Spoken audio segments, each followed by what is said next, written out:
નક્કી કરી દીધા છે. હવે આપણે જોઈએ આકર્ષણ અને અપાકર્ષણ. કયા બે ધ્રુવ વચ્ચે આકર્ષણ થાય છે અને કયા બે ધ્રુવ વચ્ચે અપાકર્ષણ થાય છે. ચલો, અહીંયા ચુંબકનો N ધ્રુવ છે, મારા હાથમાં પણ N ધ્રુવ છે. બંને ધ્રુવ કેવા થયા? સરખા. જો શું થાય છે? દૂર જાય છે. શું થાય છે એકબીજાથી? ચલો, એવી જ રીતે મારા હાથમાં જે ચુંબક છે એનો મેં કયો ધ્રુવ લીધો? S ધ્રુવ. S ધ્રુવ એટલે દક્ષિણ ધ્રુવ, બરાબર. અને લટકાવેલા ચુંબકનો પણ દક્ષિણ ધ્રુવ. જો શું થાય છે? જો ગોળ ફરે છે,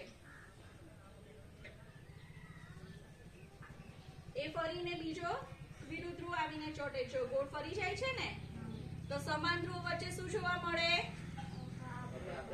સમાન ધ્રુવ વચ્ચે અપાકર્ષણ. ચલો, હવે આપણે જોઈએ વિરુદ્ધ ધ્રુવ. વિરુદ્ધ ધ્રુવ કોને કહેવાય? જે જુદા જુદા છે તે, બરાબર. એટલે આનો કયો ધ્રુવ? N ધ્રુવ. અને લટકાવેલા ચુંબકનો S ધ્રુવ. શું થયું? ચોટી ગયા, બરાબર. તો બે જુદા જુદા ધ્રુવ વચ્ચે શું થાય છે? આકર્ષણ. શું થાય છે? આકર્ષણ. ચલો, હવે અહીંયા બીજો જોઈએ. N ધ્રુવની સાથે S ધ્રુવ. ચલો, ઉત્તર ધ્રુવ અને દક્ષિણ ધ્રુવ. શું થયું? આકર્ષણ. તો બે સમાન ધ્રુવો વચ્ચે શું જોવા મળશે? અપાકર્ષણ. અને બે વિરુદ્ધ ધ્રુવો વચ્ચે શું જોવા મળશે? આકર્ષણ. આવડશે બધાને?